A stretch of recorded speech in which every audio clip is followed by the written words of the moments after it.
3. Assalamualaikum warahmatullahi wabarakatuh. Perkenalkan, nama saya Eltasya Latifah Izzati. Saya Clarita Zahra. Saya Muhammad Arif Kusuma. Saya Ahmad Muhammad. Saya Sonjur Mahdawi.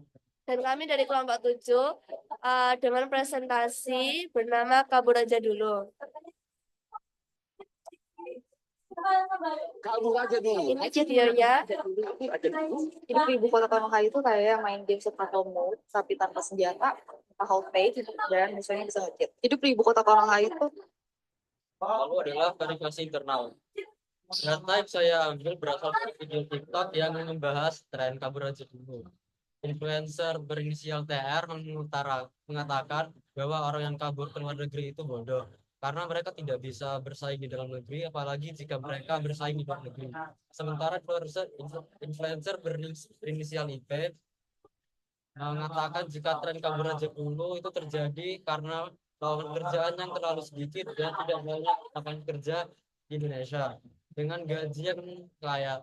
Dari hasil analisis saya, pendapat dari influencer IP lebih logis dibandingkan pendapat dari influencer TM.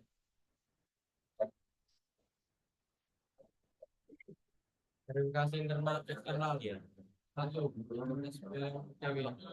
kabur aja dulu. Untuk prestasi generasi muda terhadap kondisi bangsa.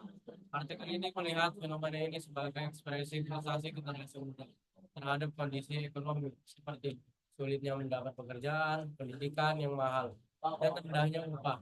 Dilihat sebagai respon terhadap menurunnya kondisi sosial dan ekonomi di dalam negeri. Dua, 3M. Agar ini ekspresi kritis dan sindiran anak muda terhadap situasi di tanah air. Artikel ini memang memandang kabur aja dulu sebagai sindiran anak muda. Pemerintah yang dinilai kurang hadir menyelesaikan masalah rakyat. Bisa berdampak baik jika mereka kembali dengan pengalaman baru, tapi baru jika malam itu berintegrasi. Menyarankan adanya intensif dan lingkungan yang mendukung agar mereka mau pulang dan membangun. 3. Ramai narasi kabur aja dulu.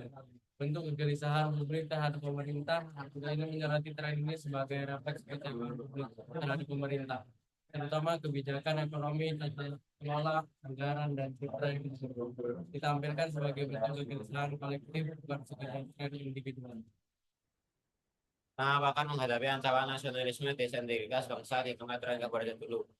Tagar kabur aja dulu mencerminkan kecewaan publik terhadap kondisi ekonomi, sosial, dan kebijakan pemerintah yang dinilai kurang berpihak kepada rakyat. Fenomena ini menjadi simbol ajakan untuk mencari peluang dan kehidupan yang lebih baik di luar negeri. Sekaligus bentuk kritik terhadap berbagai masalah dalam negeri seperti tingginya biaya pendidikan, terbatasnya lapangan kerja, dan rendahnya upah. Apakah datanya valid? Ya, datanya valid karena artikel SBM-ITB secara keseluruhan menyajikan data yang cukup akurat dan konsisten dengan data resmi BPS, khususnya pada angka pengangguran dan proporsi kerja formal. Artikel UGM tidak ada angka, tapi sesuai konteks kebijakan nasional. Artikel UNER memberikan analisis sosiologis yang logis dan relevan dalam konteks media sosial dan respon sosial. Dampak jika valid. Pertama, kepercayaan publik meningkat karena pembaca menganggap artikel sebagai rujukan yang bisa dipercaya untuk memahami fenomena kabur aja dulu. Kedua, diskusi publik yang lebih terarah karena basis data kuat, debat atau kebijakan yang muncul akan lebih fokus pada solusi, bukan mempersoalkan kebenaran data. Tiga, pengaruh kebijakan lebih besar karena pemerintah, akademisi, dan media lain cenderung memakai artikel itu sebagai referensi yang bisa memicu perubahan kebijakan atau program, misalnya perbaikan lapangan kerja atau sistem pendidikan. Keempat, penguatan literasi data karena membaca belajar membedakan fakta dan opini, sehingga tren ini bisa dipahami secara rasional, bukan sekedar emosi. Nah, sekian dari kami. Wassalamualaikum warahmatullahi wabarakatuh.